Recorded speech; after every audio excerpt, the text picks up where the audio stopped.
नमस्कार साथियों, आज हम करने जा रहे हैं सीटेट पेपर 1 और 2 के लिए most important topics inclusive education समावेशी शिक्षा के 30 महत्वपूर्ण प्रश्न उत्तर। देखते हैं पहले प्रश्न, समावेशी शिक्षा का सबसे उपयुक्त उद्देश्य क्या है?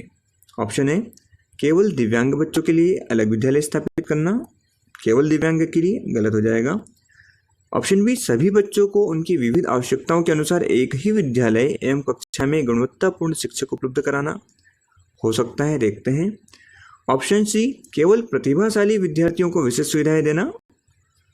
केवल हो गया, गलत। सामान्य बच्चों को विशेष आवश्यकता वाले बच्चों से अलग रखना, ये बात अलग होगी क्योंकि सेग्रेगेशन की बात कर रहा है, पृथक्करण की बात कर रहा है। यहाँ पर केवल प्रतिभाशाली बच्चों को लेकर बात हो रही है और यहाँ पर केवल दिव्यांगों को लेकर बात हो रही है। सभी की आवश्यकताओं को ध्यान में जहाँ रखा जा रहा है वो ऑप्शन बी में रखा जा रहा है, इसलिए आंसर होगा आपका option B. Question number 2, CWSN शब्द का सबसे उपयुक्त अर्थ क्या है? ऑप्शन ए, केवल शारीरिक दिव्यांग बच्चे, नहीं, केवल आ गया इसलिए। ऑप्शन बी, केवल बौद्धिक दिव्यांग बच्चे, ये भी बात गलत हो गई। ऑप्शन सी, ऐसे बच्चे जिन्हें सीखने के लिए अतिरिक्त सहायता या समायोजन की आवश्यकता होती है, हो सकता है। डी, केवल मेधावी बच्चे, ये भी बात गलत हो गई क्योंकि CWSN में देखें चिल्ड्रन विद स्पेशल नीड्स, जिन्हें विशेष आवश्यकता की जरूरत है वो होंगे बच्चे। तो विशेष आवश्यकता की जरूरत कहाँ पर हो रही है? देखें, ऐसे बच्चे जिन्हें सीखने के लिए अतिरिक्त सहायता या समायोजन की आवश्यकता होती है, तो आंसर होगा ऑप्शन सी। क्वेश्चन 3, एक शिक्षक दृष्टिबाधित छात्र के लिए ब्रेल, पुस्तक, ऑडियो सामग्री और अतिरिक्त समय उपलब्ध कराता है, यह किसका उदाहरण हुई? ऑप्शन ए, पृथक्करण का। ऑप्शन बी, समावेशी शिक्षा का।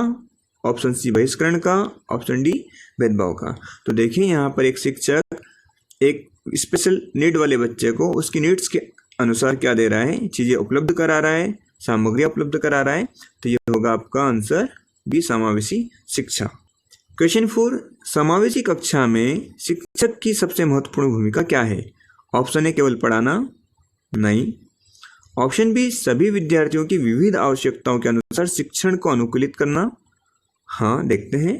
सी, केवल परीक्षा लेना, ये तो गलत हो जाएगा। केवल अनुशासन बनाए रखना, ये भी गलत हो जाएगा, है ना, क्योंकि केवल पढ़ाना, परीक्षा लेना, अनुशासन बनाना यही एजुकेशन में नहीं होता है। अब हमें क्या करना है, हर एक बच्चे की आवश्यकताओं को ध्यान में रखते हुए हमारा जो टीचिंग है उसकी स्किल को डेवलप करना है, बदलना है और उनके अनुसार लाना है। तो आंसर होगा option B. Question 5, UDL universal design for learning का मुख्य उद्देश्य क्या है? ऑप्शन ए, सभी विद्यार्थियों के लिए लचीले अधिगम अवसर उपलब्ध कराना, देखते हैं। ऑप्शन बी, सभी को एक ही प्रकार से पढ़ाना, ये बात तो गलत हो गई। इंक्लूसिव में भी हम देख रहे हैं हर एक बच्चे को उसकी आवश्यकता के अनुसार सामग्रियाँ उपलब्ध कराना है, उसकी आवश्यकता के अनुसार पढ़ाना है। ऑप्शन सी, केवल दिव्यांग विद्यार्थियों को पढ़ाना, ये भी गलत हो गया। केवल प्रतिभाशाली विद्यार्थियों पर ध्यान देना, यह बात भी गलत हो गई क्योंकि एक क्लास में सिर्फ और सिर्फ प्रतिभाशाली बच्चे ही नहीं होंगे, सभी प्रकार के बच्चे आपको मिलेंगे। तो इसका आंसर होगा ए, सभी विद्यार्थियों के लिए लचीले अधिगम अवसर उपलब्ध कराना। Option A is the right answer. Question number 6, dyslexia मुख्य रूप से किससे संबंधित है? ऑप्शन ए, पढ़ने एवं भाषा प्रसंस्करण को लेकर, श्रवण को लेकर, ऑप्शन सी, दृष्टि को लेकर और ऑप्शन डी, व्यवहार को लेकर। तो यहाँ पर जो डिसलेक्सिया है वो होगा आपका पढ़ने एवं भाषा प्रसंस्करण को लेकर।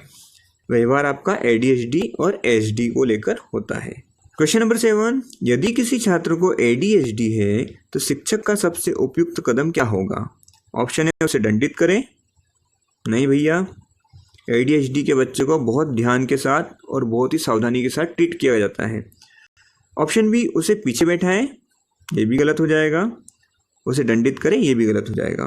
ऑप्शन सी, उसे छोटे छोटे कार्य, स्पष्ट निर्देश और सकारात्मक पुनर्बलन दें, हो सकता है। अगला देखते हैं, उसे कक्षा से बाहर भेज दें, ये तो पूरी तरह से गलत हो गया। आप किसी अच्छे बच्चे को भी इस तरीके से ट्रीट नहीं कर सकते और ADHD वाला जो बच्चा होता है वो काफ़ी चंचल स्वभाव का और काफ़ी अलग व्यवहार का होता है। तो इसलिए आंसर होगा छोटे छोटे कार्य, स्पष्ट निर्देश और सकारात्मक पुनर्बलन देकर हम उससे काम लेंगे। तो option C is the right answer. Question 8, assertion क्या है कि समावेशी शिक्षा प्रत्येक शिक्षार्थी की सहभागिता को बढ़ावा देती है। हाँ, समावेशी शिक्षा प्रत्येक शिक्षार्थी की सहभागिता को क्या देती है, बढ़ावा देती है। रीजन क्या दिया हुआ देखते हैं। प्रत्येक शिक्षार्थी बिल्कुल एक ही तरीके से सीखता है। अब देखो यहाँ पर ये जो बात कही है, देखो समावेशी शिक्षा प्रत्येक शिक्षार्थी की सहभागिता को बढ़ावा देती है, ये बात सही है, लेकिन प्रत्येक शिक्षार्थी बिल्कुल एक ही तरीके से सीखता है, ये बात गलत है। तो यहाँ पर होगा, देखते हैं ऑप्शन क्या क्या दिए हुए। ऑप्शन ए और आर दोनों सही है, नहीं आर गलत है इसलिए गलत हो गया। ऑप्शन बी, ए और आर दोनों सही हैं लेकिन आर ए की सही व्याख्या नहीं करता, ये बात भी गलत हो गया। ए सही है और आर गलत है। हाँ, अगला देख लेते हैं, ए गलत है और आर सही है, तो ये तो पूरी तरह से गलत हो गया। तो आपका आंसर होगा option C is the right answer. Question number 9, निम्नलिखित में से कौन सा समावेशी शिक्षा का मूल सिद्धांत नहीं है। ऑप्शन ए समानता, बिल्कुल है। ऑप्शन बी सहभागिता, यह भी है, यह भी है। ऑप्शन सी बहिष्करण। देखते हैं अगला, विविधता का सम्मान, विविधता का सम्मान भी करते हैं हम, तो हम समावेशी शिक्षा में किसको फॉलो नहीं करते हैं, क्या हमारा उसका प्रिंसिपल नहीं है, तो बहिष्करण हमारा प्रिंसिपल नहीं है। हम यहाँ पर किसी भी तरीके से सेपरेशन या सेग्रेशन की बात नहीं करते हैं, तो आंसर होगा ऑप्शन सी। क्वेश्चन नंबर 10, एक छात्र गणितीय गणनाओं में लगातार कठिनाई का अनुभव करता है। किसमें कर रहा है, गणितीय गणनाओं में, जबकि उसकी बुद्धि सामान्य है। यह किस स्थिति का संकेत हो सकता है। Option A dysgraphia, option B dyscalculia, option C dyslexia, option D SD. तो देखें, जहां पर आपका गणित को लेकर जहां पर भी बात होगी, गणित आप कैलकुलेशन को लेकर करते हैं, तो यहाँ पर आएगा ऑप्शन बी डिसकैल्कुलिया। डिसग्राफिया आपका लिखने को लेकर होता है, डिसलेक्सिया आपका पढ़ने को लेकर होता है और बोलने को लेकर होता है, और एचडी आपका एक सोशल डिसऑर्डर है कनेक्टिविटी को लेकर। क्वेश्चन नंबर 11, आईईपी का मुख्य उद्देश्य क्या है। व्यक्तिगत शैक्षिक योजना का मुख्य उद्देश्य क्या है। ऑप्शन ए सभी विद्यार्थियों के लिए एक समान पाठ योजना बनाना। देखते हैं, ऑप्शन बी प्रत्येक विशेष आवश्यकता वाले विद्यार्थी के लिए उसकी आवश्यकता के अनुसार व्यक्तिगत शैक्षिक योजना बनाना। ऑप्शन सी केवल वार्षिक परीक्षा आयोजित करना। ऑप्शन डी केवल गृह कार्य निर्धारित करना। तो वार्षिक परीक्षा आयोजित कराना और गृह कार्य निर्धारित करना, ये आपका व्यक्तिगत शैक्षिक योजना का उद्देश्य नहीं होगा लेकिन व्यापक नहीं है। तो अब और देखिए, सभी विद्यार्थियों के लिए एक समान पाठ्य योजना बनाना, तो यह भी आपका गलत हो जाएगा। तो आपका आंसर होगा ऑप्शन बी, प्रत्येक विशेष आवश्यकता वाले विद्यार्थी के लिए उसकी आवश्यकता के अनुसार व्यक्तिगत शैक्षिक योजना बनाना। Option B is the correct answer. Question number 12, एक छात्र एचडी से प्रभावित है, ऑटिज्म स्पेक्ट्रम डिसऑर्डर से प्रभावित है। शिक्षक का सबसे उपयुक्त व्यवहार क्या होगा। ऑप्शन ए उसे सभी समूह गतिविधियों से दूर रखेगा, ये तो गलत बात है। ऑप्शन बी उसे स्पष्ट निर्देश, नियमित दिनचर्या तथा दृश्य संकेतों का उपयोग करना। देखते हैं, ऑप्शन सी केवल मौखिक निर्देश देना। ऑप्शन डी उसे अलग कक्षा में भेज देना। तो देखें, उसे अलग कक्षा में भेज देना, हम कभी भी अलग की बात नहीं करेंगे, और केवल मौखिक निर्देश देना यह भी कोई सॉल्यूशन नहीं है, हम उससे इस तरह से व्यवहार नहीं कर सकते। उसे समूह से अलग ही कर देना, ये तो और भी गलत हो जाएगा। तो आपका आंसर होगा ऑप्शन नंबर बी, स्पष्ट निर्देश देकर उसको जो रूटीन है डेली रूटीन को फॉलो करवा के और उसको दृश्य संकेतों का उपयोग कराकर हम क्या करेंगे, उससे इस तरह से व्यवहार करेंगे। क्वेश्चन नंबर 13, निम्नलिखित में से कौन सा युक्ति संगत समायोजन का सर्वोत्तम उदाहरण है।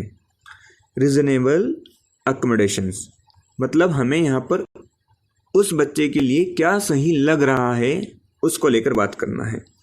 ऑप्शन है सभी विद्यार्थियों को समान प्रश्न पत्र देना। देखते हैं, आपने देखा होगा कई बार बोर्ड्स की एग्जाम्स होती है, वहाँ पर जो बच्चा होता है उसको कई बार अधिक समय दिया जाता है, कई बार उनके लिए ऑप्शनल पेपर्स ज़्यादा दिए जाते हैं। तो कुछ इस तरह से यहाँ पर होगा।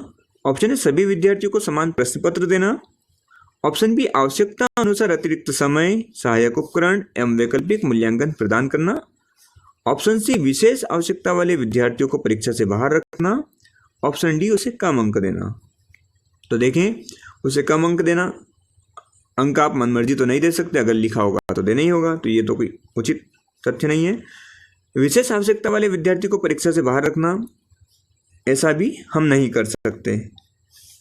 सभी विद्यार्थियों को समान प्रश्न पत्र देना, यहाँ पर हम देखते हैं कई बार कुछ पेपर्स हम आवश्यकता अनुसार बच्चों के पेपर कम या ज़्यादा करते हैं।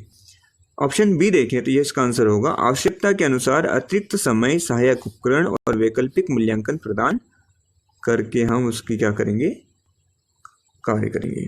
क्वेश्चन नंबर 14 असर्शन, समावेशी कक्षाएं दिव्यांग एवं सामान्य दोनों प्रकार के बच्चों के लिए लाभदायक होती है। तो हाँ, समावेशी कक्षाएं दिव्यांग और सामान्य दोनों प्रकार के बच्चों के लिए क्या होती है, लाभदायक होती है। यह सही है। देखते हैं अगला रीजन, समावेशी शिक्षा सहानुभूति, सहयोग एवं विविधता के सम्मान को बढ़ावा देती है। तो हाँ, ये बात भी सही है।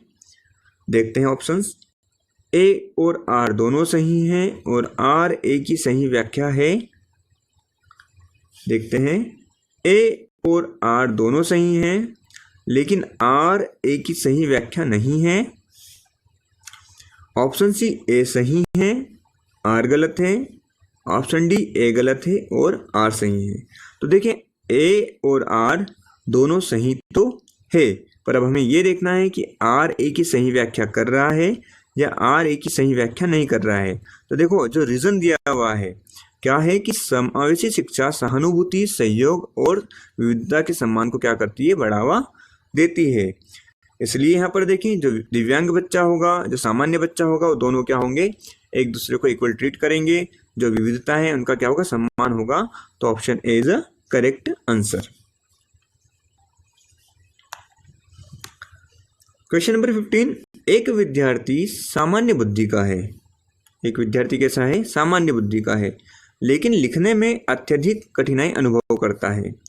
यह किस स्थिति का संकेत है। अब देखें, यहाँ पर बुद्धि सामान्य है लेकिन लिखने में प्रॉब्लम आ रही है। तो option A dyslexia, option B dysgraphia, option C dyscalculia, option D ADHD. अभी मैंने बताया था डिसलेक्सिया आपका पढ़ने को लेकर होगा, डिसकैल्कुलिया आपका मैथ्स को लेकर होगा, तो इसलिए ये दो तो आपके गलत हो गए।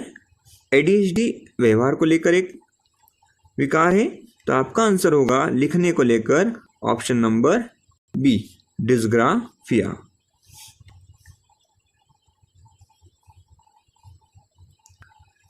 क्वेश्चन नंबर 16, बाधा रहित वातावरण बोले तो बैरियर फ्री एनवायरनमेंट का अर्थ क्या है।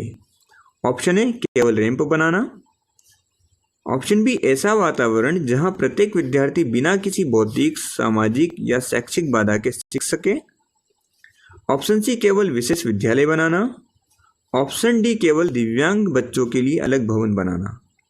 देखो, मान लो हमने रैंप बना दी, बाकी फैसिलिटी नहीं दी, हम पढ़ाई नहीं रहे, तो किस काम का। सेकंड, ऐसा वातावरण जहां प्रत्येक विद्यार्थी बिना किसी भौतिक, सामाजिक या शैक्षिक बाधा के सीख सके। हमें एक ऐसा एनवायरनमेंट बनाना है जहां पर बच्चा कभी ये ना कहे कि मुझे ये चीज़ नहीं मिली, इस कारण मैं ये नहीं सीख सका। तो हाँ, ये होगा। देखते हैं अगले क्वेश्चंस भी, ऑप्शंस भी। केवल विशेष विद्यालय बनाना, ये कोई सोल्यूशन नहीं है। केवल दिव्यांग बच्चों के लिए अलग भवन बनाना, ये भी कोई सोल्यूशन नहीं है। तो आंसर होगा आपका option B. B is a right answer. Question number 17, कक्षा में एक मेधावी गिफ्टेड विद्यार्थी सभी कार्य बहुत जल्दी पूरा कर लेता है। शिक्षक को क्या करना चाहिए। ऑप्शन ए उसे अतिरिक्त चुनौतीपूर्ण गतिविधियां देना। देखते हैं। ऑप्शन बी उसे अन्य विद्यार्थियों की तरह प्रतीक्षा करने के लिए कहना। ये गलत हो जाएगा। ऑप्शन सी उसे कक्षा से बाहर भेज देना। ये बात भी गलत है। उसे कोई अतिरिक्त कार्य न देना, ये तो और भी गलत है।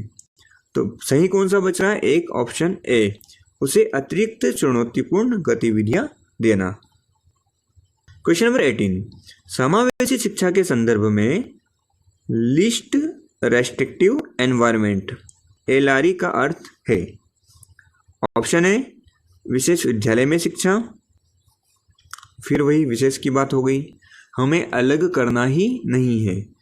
ऑप्शन बी, आवश्यक सहायता के साथ सामान्य कक्षा में अधिकतम सहभागिता सुनिश्चित करना। हाँ होगा, देखते हैं और भी आगे। केवल घर पर शिक्षा, ये बात तो और भी गलत हो गई। अलग कक्षा में पढ़ाना, ये भी कोई तथ्य नहीं है या कोई सही सॉल्यूशन नहीं है। तो सही सॉल्यूशन क्या हुआ, तो यहाँ पर LRE का जो अर्थ होगा वह होगा आवश्यक सहायता के साथ सामान्य कक्षा में अधिकतम सहभागिता और सुनिश्चित कराना। क्वेश्चन नंबर 19, निम्नलिखित में से कौन सा शिक्षक समावेशी शिक्षा के सिद्धांतों का सर्वोत्तम पालन कर रहा है। ऑप्शन ए, सभी विद्यार्थियों को बिल्कुल एक जैसा कार्य देता है। विद्यार्थियों को व्यक्तिगत आवश्यकताओं के अनुसार अलग अलग शिक्षण रणनीति अपनाता है, हो सकता है। सी, केवल मेधावी विद्यार्थियों पर ध्यान देता है। बहुत ही गलत बात। डी, विशेष आवश्यकता वाले बच्चों को पीछे बैठाता है। अरे बाप रे, देखो सभी विद्यार्थियों को बिल्कुल एक जैसा कार्य देता है, ये भी गलत है, क्योंकि सारे बच्चे एक जैसे नहीं हैं। कोई टैलेंटेड है, कोई मेधावी है, तो उसे उसका जो क्वेश्चन का जो टास्क है या जो डिफिकल्टी है उसका स्तर बढ़ा कर दिया जाएगा। केवल मेधावी विद्यार्थियों पर ध्यान देता है, होता है बहुत सारी क्लासेस में, लेकिन ये गलत है। विशेष आवश्यकता वाले बच्चों को पीछे बैठाना, ये तो और भी गलत है। उनका विशेष ध्यान रखा जाता है, उन्हें आगे बिठाया जाता है या फिर ऐसे बच्चों के साथ बिठाया जाता है जो थोड़े उनकी योग्यता से ज़्यादा योग्यता रखते हो, ताकि वो उनकी मदद कर सके MKO के तौर पर। क्वेश्चन नंबर 20, समावेशी शिक्षा का सबसे महत्वपूर्ण आधार क्या है। ऑप्शन ए, समानता, विविधता का सम्मान एवं सहभागिता। ये हो सकता है। ऑप्शन बी, प्रतियोगिता। देखते हैं। ऑप्शन सी, पृथक्करण। ऑप्शन डी, केवल परीक्षा परिणाम। केवल परीक्षा परिणाम तो हट गया, पृथक्करण की हम बात ही नहीं करते, प्रतियोगिता की बात करते हैं, लेकिन यहाँ पर इससे अच्छे ऑप्शन हमारे पास है और हम प्रतियोगिता समावेशी शिक्षा में नहीं लाते। तो option A is a correct answer. Question number 21, कक्षा 5 में एक श्रवण बाधित विद्यार्थी पढ़ता है, ठीक है। शिक्षक को सबसे पहले क्या करना चाहिए। ऑप्शन ए, विद्यार्थी को अंतिम बेंच पर बैठाना चाहिए, ये तो बहुत ही गलत हो जाएगा। विद्यार्थी को सामने बैठाना तथा दृश्य संकेतों और स्पष्ट चेहरे की ओर देखकर बोलने का उपयोग करना। हाँ, ये बहुत अच्छी बात है। ऑप्शन सी, केवल लिखित कार्य देना। नहीं। ऑप्शन डी, विद्यार्थी को विशेष विद्यालय में भेज देना। ऐसा जरूरी नहीं है। मान लो कोई बच्चा गांव का है और वहाँ पर विशेष विद्यालय नहीं है, तब तो हम उसे शिक्षा देने से मना नहीं कर सकते ना। तब तो हमें उस बच्चे को जो हमारा नियमित विद्यालय है, जो हमारे आसपास का जो भी एक सामान्य विद्यालय है, उसमें उसे एजुकेशन देना पड़ेगा, ठीक है।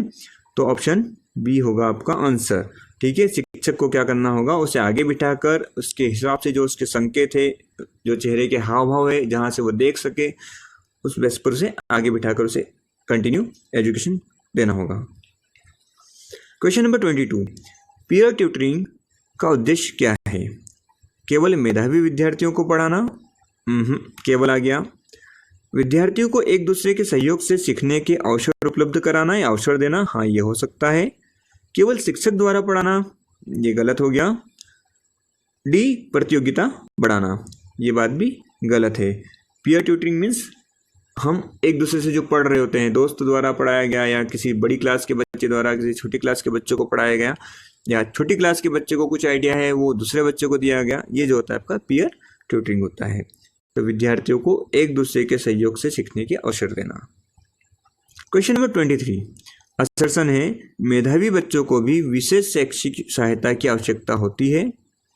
हाँ, होती है, ये बात तो सही है। आगे देखते हैं रीजन। यदि पाठ्यक्रम पर्याप्त चुनौतीपूर्ण न हो तो उनके सीखने में रुचि कम हो सकती है। हाँ, ये बात भी सही है। तो अब देखते हैं, सही है दोनों चीजें। अब देखें, ऑप्शन ए और आर दोनों सही है तथा आर ए की सही व्याख्या करता है। बताइए। ऑप्शन बी, ए और आर दोनों सही है लेकिन आर ए की सही व्याख्या नहीं करता। ऑप्शन ए सही है और आर गलत है। डी, ए गलत है और आर सही है। क्वेश्चन नंबर 23 का आंसर होगा ऑप्शन ए। क्वेश्चन नंबर 24, एक शिक्षक सभी विद्यार्थियों को समान प्रश्न पत्र देता है लेकिन CWSN विद्यार्थियों को अतिरिक्त समय भी देता है। यह किसका उदाहरण है? ऑप्शन ए, क्या वो भेदभाव कर रहा है? ऑप्शन बी, युक्ति संगत समायोजन कर रहा है? ऑप्शन सी, पृथक्करण कर रहा है? ऑप्शन सी, बहिष्करण कर रहा है। क्या वो भेदभाव कर रहा है? नहीं। क्यों? क्योंकि वो किसके लिए कर रहा है? ये CWSN विद्यार्थी के लिए। वो पृथक्करण कर रहा है, ये बात भी गलत हो जाएगी। वो बहिष्करण कर रहा है, वो बात भी गलत हो जाएगी।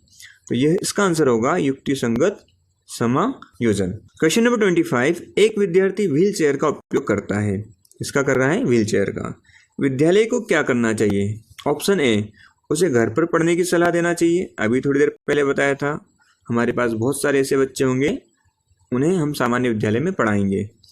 ऑप्शन बी, विद्यालय में रैंप, सुलभ शौचालय तथा बाधा रहित सुविधाएं उपलब्ध कराएं। हाँ, यही कराना रहेगा। ऑप्शन सी, उसे केवल भूतल पर बैठने की अनुमति दे। ये भी गलत हो जाएगी बात। और उसे प्रवेश न दे, ये तो और भी गलत हो जाएगा।